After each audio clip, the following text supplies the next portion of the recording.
the date for a big exam is looming, many students will ask themselves, how do I remember all this information? Now, the truth is that improving your memory for studying isn't something that can happen overnight. But the good news is that nobody is born with a good or bad memory. Memory is something you practice.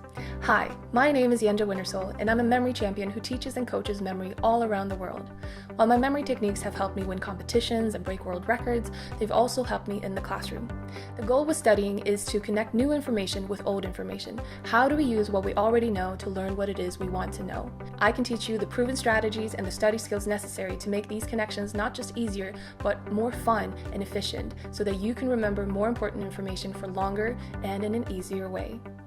In this course, we'll cover how to visualize information, use acronyms and mnemonics and memory techniques, and how to use the linking method to create silly stories that make memorizing facts unforgettably easy. Enroll in my study skills course today, and you'll be well on your way to securing those grades you've always dreamt of.